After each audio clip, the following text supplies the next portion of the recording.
Ngasi fonkꯤba tongan-tonganba pautesing amadi social media dagi lokhatjaba pausingi update pijari ahanbada maruiba pau. Smartphone sijinaduna exam tharamba Maheiroi ama Thokre masigi mathakta chahi ani English singani kunipan phauba higher secondary examination da saruk yabada su athingba thamkhre.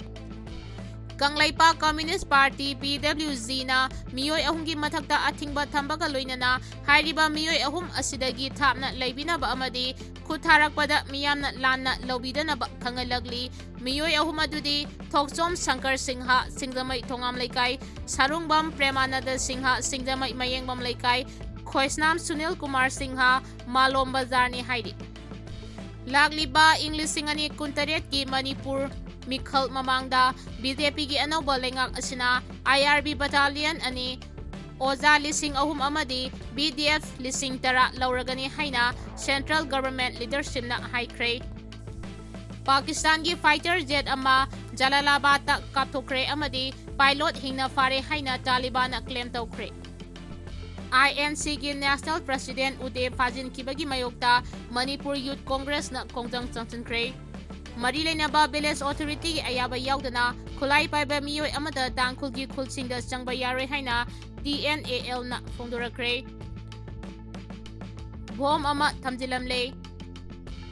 Indo-Myanmar border sambal khabagi thabak thoram singda ayat apan pirakpagi matangda wari sanakre. CM na high-speed launch tawkre, ambulance kuntra humdoi lamthakre, PWD na emergency lautoktuna, Jenims ki lambi tuna senaba CM na khangankre. US amasung Israel na Iran da airstrike satabahokre, Iran gi missile na US Navy 5 Fleet Headquarters da attack tawkre. Hauzik pau sandong na pizari. Mari Lainaba Village Authority gi ayaba yaudana khulai paiba Mioi amata tangkhul gi khulsingda changba yaroi haina TNAL na phongdorakre. Phibam matangi matung ina lona ayaba piriba sing natana kanagumba khulai paiba Mioi amata na mangjaunana Mari Lainariba Village Authority gi ayaba yaudrabadi changba yaroi Karigumba unauthorized oibak mawongda tangkhul gi khulsingda changlamba thoklabadi Village Authority in Hill Area Act 1956 ki section 16A violate tawbani haina lawgani haina tangkhul Naga Headman Association na thadorakpa cherol amana hairi cherol asina makhata na hairibana Assam Rifles ki maikadegi association asigi jurisdiction da nakal nama khaktagi yenglaga misang mikhai naina thabak tawbagi thawong asi yaningde Indian Constitution gi matung ina leibak asigi territory manungda operate tawriba security force khudingmangna leibak asigi leiriba lobung ngakna chatkadabani loinana Indian Constitution gi article 14 amasung 21 na piriba fundamental rights sing adu ngakna chatkadabani Village Authority asi isam chamba administrative authority amanate masi makhoi gi unity dignity amasung collective will gi ahingba symbol amane makhoi gi chanabigi matung ina kanagumba sakhangdaba Mioi amata khulgi ahal singi knowledge yaudana changba yade loinana lamasigi guardian sing ahanbada ikai khumnaba tawdana authority amatana thabak tawba yade makhoi gi lairiba customary system asti Manipur Village Authority in Hill Area Act 1956 ki makada sakhanglibane loinana article 371C gi constitutional framework manungda protect tawbagal loinana ancestral governance amasung modern law anigi marakta samnahaliba bridge amasune maramaduna hairiba singasi kanduna chatlagadi kaidongaida shanti leiroi makhoigi customers makhoigi identity gi pillar amani haiba mari leinaba singda ningsingli makhoigi area da nungsisanana leiminaba haibasi amana amabu ikai khumnaba yauna constitutional amasung leiriba system adu ngakna chatpa mathautai haiki INC gi National President Ude Fajin kibagi mayokta Manipur Youth Congress na kongjang changchankhre. India Youth Congress IYC gi National President oiriba Ude Bhanu Chief Delhi Police na Fajin kibagi mayokta ngasi Manipur Pradesh Youth Congress Committee MPYCC gi yamlaba thomi singna kongjang changchankhre. Handang New Delhi da pangthokiba AI Summit 2026 da China na saba Unity Go ani haina khangnaba robot adubu India na sabani haina putoktuna India bu malemiya mangda phongna ikaiba pitkiba adubu ꯌꯥꯅꯤꯡꯗꯕ ꯎꯠꯇꯨꯅ India youth ꯀꯣꯡꯒ꯭ꯔꯦꯁꯀꯤ ꯊꯧꯃꯤꯁꯤꯡꯅ new ꯗꯤꯜꯂꯤꯗ protest ꯆꯠꯊꯈꯤꯕ ꯑꯗꯨꯕꯨ ꯁꯔꯨꯛ ꯌꯥꯈꯤꯕ youth ꯀꯣꯡꯒ꯭ꯔꯦꯁꯀꯤ national president ꯌꯥꯎꯅ leader ꯀꯌꯥ ꯗꯦꯜꯂꯤ ꯄꯨꯂꯤꯁꯅ ꯐꯥꯖꯤꯟꯗꯨꯅ ꯊꯝꯕ ꯊꯧꯑꯣꯡ ꯑꯗꯨꯕꯨ ꯑꯀꯟꯕ ꯃꯑꯣꯡꯗ ꯌꯥꯅꯤꯡꯗꯕ ꯐꯣꯡꯗꯣꯛꯇꯨꯅ ꯉꯁꯤ ꯃꯅꯤꯄꯨꯔ ꯄ꯭ꯔꯗꯦꯁ ꯌꯨꯊ ꯀꯣꯡꯒ꯭ꯔꯦꯁ ꯀꯃꯤꯇꯤꯅ ꯀꯪꯒ꯭ꯔꯦꯁ ꯚꯕꯟꯒꯤ ꯒꯦꯠ ꯃꯃꯥꯡꯗ ꯃꯁꯤꯡ ꯌꯥꯝꯂꯕ ꯃꯅꯤꯄꯨꯔ ꯄꯨꯂꯤꯁ ꯑꯃꯗꯤ ꯁꯦꯟꯇ꯭ꯔꯦꯜ ꯐꯣꯔꯁꯁꯤꯡꯗ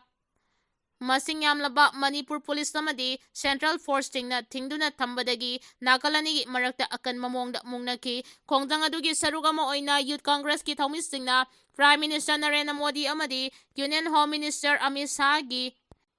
ꯏꯐꯤꯖꯤ ꯃꯩ ꯊꯥꯕꯒ ꯂꯣꯏꯅꯅ down BJP, down down Narendra Modi ꯍꯥꯏꯕ ꯈꯣꯜꯂꯥꯎ ꯀꯌꯥꯁꯨ ꯂꯥꯎꯈꯤ꯫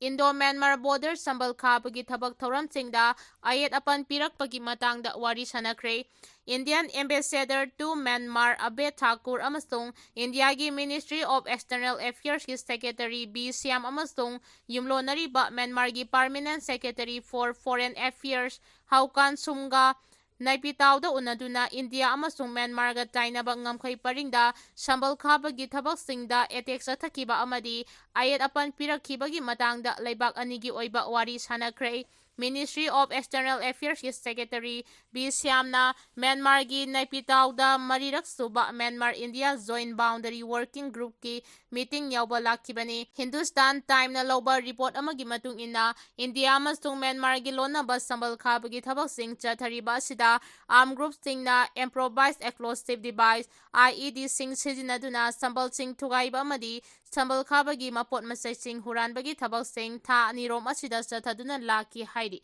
ꯏꯟꯗꯤꯌꯥ ꯑꯃꯁꯨꯡ ꯃ꯭ꯌꯥꯟꯃꯥꯔꯒ ꯂꯣꯟꯅꯕ ꯕꯣꯔꯗꯔ ꯄꯔꯤꯡꯗ ꯁꯝꯕꯜ ꯈꯥꯕꯒꯤ ꯊꯕꯛꯁꯤꯡ ꯏꯟꯗꯤꯌꯥꯒꯤ ꯕꯣꯔꯗꯔ ꯔꯣꯗ ꯑꯣꯔꯒꯅꯥꯏꯖꯦꯁꯟꯅ ꯇꯧꯕꯅꯤ꯫ ꯄꯨꯟꯅ ꯀꯤꯂꯣꯃꯤꯇꯔ 1,794 ꯁꯥꯡꯕ ꯏꯟꯗꯣ ꯃ꯭ꯌꯥꯟꯃꯥꯔ ꯕꯣꯔꯗꯔ ꯑꯁꯤꯒꯤ ꯃꯅꯨꯡꯗ ꯀꯤꯂꯣꯃꯤꯇꯔ 30 ꯈꯛꯇꯃꯛ ꯑꯁꯥꯝ ꯔꯥꯏꯐꯜꯁ ꯄꯦꯔꯥꯃꯤꯂꯤꯇꯔꯤꯅ ꯉꯥꯛ-ꯁꯦꯟꯗꯨꯅ ꯁꯝꯕꯜ ꯈꯥꯕ ꯂꯣꯏꯁꯤꯟꯕ ꯉꯝꯂꯤ ꯍꯥꯏꯔꯤ꯫ ꯁꯤꯑꯦꯝꯅ ꯍꯩꯆ.ꯄꯤ.ꯚꯤ ꯂꯣꯟꯆ ꯇꯧꯈ꯭ꯔꯦ꯫ ꯑꯦꯝꯕꯨꯂꯦꯟꯁ 38 ꯂꯝꯊꯥꯈ꯭ꯔꯦ꯫ ꯄꯤ.ꯗꯕ꯭ꯂꯤꯎ.ꯗꯤꯅ ꯏꯃꯔꯖꯦꯟꯁꯤ ꯂꯥꯎꯊꯣꯛꯇꯨꯅ ꯖꯦꯅꯤꯝꯁꯀꯤ ꯂꯝꯕꯤ ꯊꯨꯅ ꯁꯦꯝꯅꯕ ꯁꯤꯑꯦꯝꯅ ꯈꯪꯍꯟꯈ꯭ꯔꯦ꯫ ꯆꯤꯐ ꯃꯤꯅꯤꯁꯇꯔ ꯌꯨꯝꯅꯥꯝ ꯈꯦꯝꯆꯥꯟꯗꯅ ꯉꯁꯤ ꯖꯦꯅꯤꯝꯁꯇ ꯁꯔꯚꯤꯀꯦꯜ ꯀꯦꯟꯁꯔ ꯄ꯭ꯔꯤꯚꯦꯟꯁꯟꯒ ꯃꯔꯤ ꯂꯩꯅꯅ ꯍꯩꯆ.ꯄꯤ.ꯚꯤ ꯚꯦꯛꯁꯤꯟ ꯂꯣꯟꯆ ꯇꯧꯈ꯭ꯔꯦ꯫ ꯂꯣꯏꯅꯅ ꯏꯃꯔꯖꯦꯟꯁꯤ ꯍꯦꯜꯊ ꯁꯔꯚꯤꯁ ꯐꯒꯠꯍꯟꯅꯕ ꯄꯥꯟꯗꯝꯗ ꯑꯦꯝꯕꯨꯂꯦꯟꯁ 38 ꯂꯝꯊꯥꯈ꯭ꯔꯦ꯫ ꯖꯦꯅꯤꯝꯁ ꯃꯅꯨꯡꯒꯤ ꯂꯝꯕꯤ ꯊꯣꯡ ꯐꯠꯇ꯭ꯔꯤꯕ ꯑꯁꯤ ꯑꯊꯨꯕꯗ ꯄꯤ.ꯗꯕ꯭ꯂꯤꯎ.ꯗꯤꯗ ꯏꯃꯔꯖꯦꯟꯁꯤ ꯂꯥꯎꯊꯣꯛꯇꯨꯅ ꯂꯝꯕꯤ ꯁꯦꯝꯅꯕꯁꯨ ꯗꯤꯄꯥꯔꯠꯃꯦꯟꯠ ꯑꯁꯤꯒꯤ ꯃꯀꯣꯛ ꯊꯣꯡꯕ ꯑꯣꯐꯤꯁꯤꯌꯦꯜꯁꯤꯡꯗ ꯆꯤꯐ ꯃꯤꯅꯤꯁꯇꯔꯅ ꯑꯀꯟꯕ ꯏꯟꯁꯇ꯭ꯔꯛꯁꯟ ꯄꯤꯈ꯭ꯔꯦ꯫ ꯄ꯭ꯔꯥꯏꯝ ꯃꯤꯅꯤꯁꯇꯔ ꯅꯔꯦꯟꯗ꯭ꯔ ꯃꯣꯗꯤꯅ ꯉꯁꯤ ꯔꯥꯖꯁꯊꯥꯟꯗꯒꯤ ꯂꯩꯕꯥꯛ ꯑꯁꯤꯒꯤ ꯁ꯭ꯇꯦꯠꯁꯤꯡ ꯑꯃꯁꯨꯡ ꯌꯨꯅꯤꯌꯟ ꯇꯦꯔꯤꯇꯣꯔꯤꯁꯤꯡꯗ ꯁꯔꯚꯤꯀꯦꯜ ꯀꯦꯟꯁꯔ ꯃꯥꯌꯣꯛꯅꯕ ꯍꯩꯆ.ꯄꯤ.ꯚꯤ ꯚꯦꯛꯁꯤꯟ ꯀꯦꯝꯄꯦꯟ ꯂꯣꯟꯆ ꯇꯧꯈꯤꯕ ꯊꯧꯔꯝ ꯑꯗꯨꯒꯤ ꯃꯅꯨꯡꯆꯟꯅ ꯆꯤꯐ ꯃꯤꯅꯤꯁꯇꯔ ꯌꯨꯝꯅꯥꯝ ꯈꯦꯝꯆꯥꯟꯗꯅꯁꯨ ꯉꯁꯤ ꯚꯦꯛꯁꯤꯟ ꯑꯁꯤ ꯖꯦꯅꯤꯝꯁꯀꯤ ꯑꯣꯗꯤꯇꯣꯔꯤꯌꯝꯗ ꯂꯣꯟꯆ ꯇꯧꯈꯤꯕꯅꯤ꯫ ꯄ꯭ꯔꯣꯒ꯭ꯔꯥꯝ ꯑꯁꯤꯒꯤ ꯃꯥꯡꯑꯣꯏꯅꯅ ꯆꯤꯐ ꯃꯤꯅꯤꯁꯇꯔꯅ ꯁ꯭ꯇꯦꯠ ꯑꯁꯤꯒꯤ ꯇꯣꯉꯥꯟ ꯇꯣꯉꯥꯟꯕ ꯗꯤꯁꯇ꯭ꯔꯤꯛꯁꯤꯡꯗ ꯃꯦꯇꯔꯅꯤꯇꯤ ꯁꯔꯚꯤꯁꯀꯤꯗꯃꯛ ꯑꯦꯝꯕꯨꯂꯦꯟꯁ 38 ꯐ꯭ꯂꯦꯒ ꯑꯣꯐ ꯇꯧꯈ꯭ꯔꯦ꯫ ꯍꯥꯏꯔꯤꯕ ꯑꯦꯝꯕꯨꯂꯦꯟꯁꯁꯤꯡ ꯑꯁꯤ ꯁ꯭ꯇꯦꯠ ꯑꯁꯤꯗ ꯃꯦꯇꯔꯅꯦꯜ ꯑꯃꯁꯨꯡ ꯆꯥꯏꯜꯗ ꯍꯦꯜꯊ ꯀꯦꯌꯔ ꯗꯦꯂꯤꯚꯔꯤꯒꯤ ꯐꯤꯚꯝ ꯐꯒꯠꯍꯟꯅꯕꯒꯤ ꯄꯥꯟꯗꯝꯗ ꯅꯣꯔꯊ ꯏꯁꯇꯔꯟ ꯀꯥꯎꯟꯁꯤꯜ (HEDꯒꯤ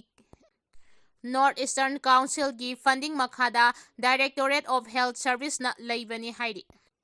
ꯈꯣꯡꯆꯠ ꯑꯗꯨꯒ ꯃꯔꯤ ꯂꯩꯅꯅ ꯆꯤꯐ ꯃꯤꯅꯤꯁꯇꯔꯅ ꯖꯦꯅꯤꯝꯁ ꯃꯅꯨꯡꯒꯤ ꯈꯨꯗꯣꯡꯊꯤꯅꯤꯡꯉꯥꯏ ꯑꯣꯏꯔꯕ ꯂꯝꯕꯤꯁꯤꯡꯒꯤ ꯐꯤꯚꯝ ꯑꯗꯨ ꯑꯊꯨꯕꯗ ꯄꯤ.ꯗꯕ꯭ꯂꯤꯎ.ꯗꯤꯒꯤ ꯃꯥꯏꯀꯩꯗꯒꯤ ꯏꯃꯔꯖꯦꯟꯁꯤ ꯂꯥꯎꯊꯣꯛꯇꯨꯅ ꯁꯦꯝꯖꯤꯟꯅꯕ ꯏꯟꯁꯇ꯭ꯔꯛꯁꯟ ꯄꯤꯈꯤ꯫ ꯌꯨ.ꯑꯦꯁ. ꯑꯃꯁꯨꯡ ꯏꯖꯔꯦꯜꯅ ꯏꯔꯥꯟꯗ ꯑꯦꯌꯔ ꯁ꯭ꯇ꯭ꯔꯥꯏꯛ ꯆꯠꯊꯕ ꯍꯧꯈ꯭ꯔꯦ꯫ ꯏꯔꯥꯟꯒꯤ ꯃꯤꯁꯥꯏꯜꯅ ꯌꯨ.ꯑꯦꯁ. ꯅꯦꯚꯤ 5 ꯐ꯭ꯂꯤꯠ ꯍꯦꯗꯀ꯭ꯋꯥꯔꯇꯔꯁꯗ ꯑꯦꯇꯦꯛ ꯇꯧꯈ꯭ꯔꯦ꯫ ꯅ꯭ꯌꯨꯀ꯭ꯂꯤꯌꯔ ꯗꯤꯜꯒꯤ ꯃꯇꯥꯡꯗ ꯌꯨ.ꯑꯦꯁ. ꯑꯃꯁꯨꯡ ꯏꯔꯥꯟ ꯂꯩꯕꯥꯛ ꯑꯅꯤꯒꯤ ꯃꯔꯛꯇ ꯆꯠꯊꯔꯛꯈꯤꯕ ꯗꯤꯄ꯭ꯂꯣꯃꯦꯇꯤꯛ ꯇꯣꯛꯁ ꯑꯗꯨ ꯐꯦꯜ ꯑꯣꯏꯈꯤꯕꯒ ꯂꯣꯏꯅꯅ